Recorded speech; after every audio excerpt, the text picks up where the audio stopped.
Hey everybody, so today I saw Pet Sematary, directed by Kevin Kolsch and Dennis Widmeyer, starring Jason Clarke, Amy Seimetz, and John Lithgow. This movie almost made me laugh out loud at a certain scene during the movie. It was that bad, but overall I would call this movie a mixed bag. Let's start off with what I thought was positive of the movie. Jason Clarke is surprisingly good. I usually never like him in anything that he's in, but throughout this movie, he warmed up to me. He started off very slow, very kind of stoic, I would say.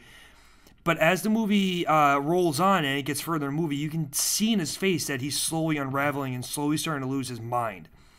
John Lithgow is good, even though he's barely in it, and all of his lines are practically straight from the trailer. And Jet Lawrence, who plays the daughter, Ellie, is very, very creepy and plays a great dead child. And it's almost like they cast her just to play the dead character, because her alive, terrible child actress. But when she's dead, she's great and spot on, and one of my favorite parts of this movie. Halfway through this movie, it becomes great, tense, and is a not genuinely scary, but it is a little bit of a spooky movie to me. It wasn't terrifying like Hereditary was last year, but it did get a couple genuine scares out of me that weren't just jump scares. Where was I? Sorry, I lost my point in my script.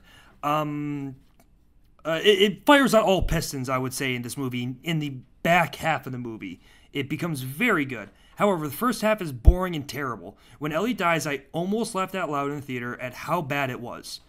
The way she died, I won't spoil it for you. I don't know if it's in the books. I don't know if it's the same way she dies in the books or in the original movie. But she would have been turned into a fucking puddle of blood the way that she died. But in the next scene, or in the next shot, Jason Clarke holds her dead body and she looks fine. She's buried and she's fine. She's put in the dirt and she looks like she passed away from pneumonia.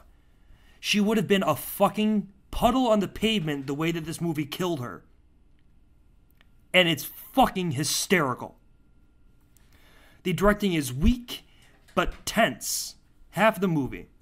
Half of it's very good, half of it's bad. Almost like it's been directed by two directors. Hint, hint, it was. The makeup on one of the characters who dies early on in the movie is fake as hell, looks terrible, and every time you see him throughout the movie, that's the only thing you can focus on is how bad it is.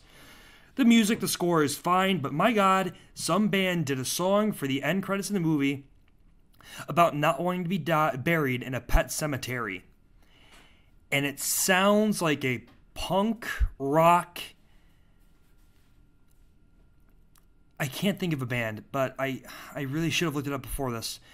It's very, not off-putting, but it does not fit very well with the rest of the movie, and it's very jarring.